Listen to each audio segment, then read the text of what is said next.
Eto na mga kabasketball, marami na naman tayong may init na balita. Kai Sotto, komportable na raw ngayon sa mga banggaan ayon sa ating reliable source.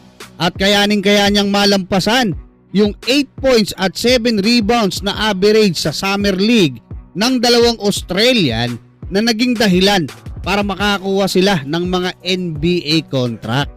At Kai Sotto at QMB magbabanggaan na sa Japan B-League.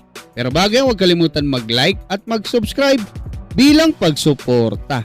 Sa kasalukuyan mga kabasketball, bagaman karamihan sa ating mga Pinoy basketball fans ay gusto nang makitang ulit makapaglaro. Etong ating pambatong si Kai Sotto sa ating Gilas Pilipinas ay meron pa rin tayong mga what if na naiisip, no? Partikular ako mga kabasketball na what if sumala ngayon etong ating pambatong si Kai Sotto sa NBA Summer League sa darating na July.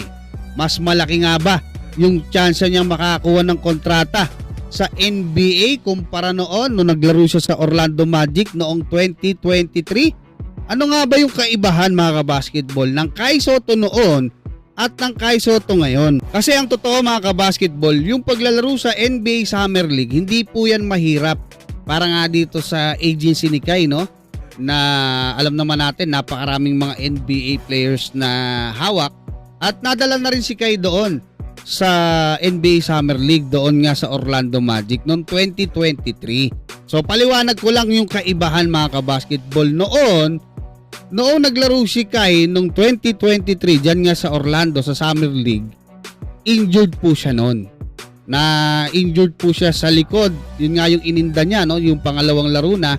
Ang nangyari po kasi noon, na-injured po siya sa Japan B-League pa lang at nung nagta-try out siya doon sa New York, sa Dallas at saka sa Utah Jazz, injury po si Kai noon. Kaya kung mapapansin nyo, doon sa unang 3 game ng Orlando Magic Summer League, hindi po nila pinasok si Kai. Nung pang-apat na nila pinasok si Kai at nakita natin kahit na nga ganun, no? Ay naka 6 points pa rin si Kai, naka 3 blocks nga na yata kung di ako nagkakamali.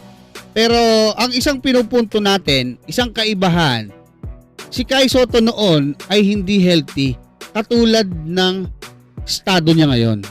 Yung estado ng paglalaro ni Kai Sotto ngayon, magkaiba na, no? Patpatin pa si Kai noon o mas payat pa ngayon. Mas kulado na siya, mas malakas, mas matigas, mas malaki. So, yun yung unang kaibahan, no? Una, yung health niya. Pangalawa, yung katawan niya. Mas veterano na siya gumalaw ngayon, mga kabasketball. Mas relax na, 'di ba? At maingat na rin sa pagkuha ng foul. At palagay ko, mga kabasketball, baka ma-dominate ni Kai Sotto yung ilalim diyan nga sa NBA Summer League. Kung titingnan niyo lang mga kabasketball, no? Yung nakaraang NBA Summer League ni Kai, halos wala nga siyang katapat doon eh.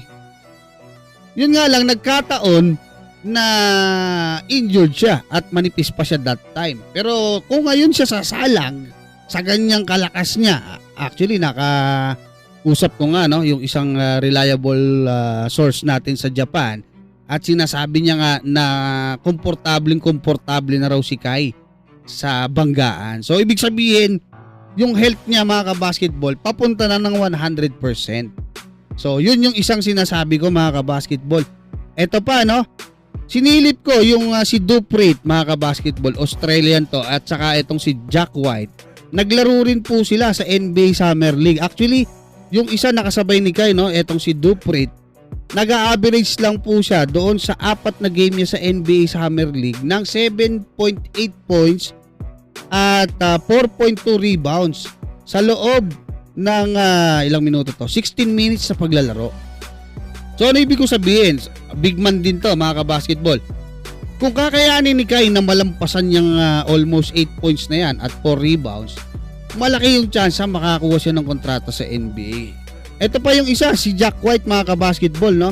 Ang average niya naman 7.8 points din at 7 rebounds naman doon sa 5 games niya at ilang minuto siya naglalaro. 17 minutes mga kabasketball. Feeling ko talaga kakayanin ni Kai, lalo na sa laro niya ngayon diyan sa NBA Summer League. Kayang-kaya po ni Kai yan. Malamang makakuha po siya ng NBA contract. Kayo mga kabasketball, anong masasabi niyo dyan?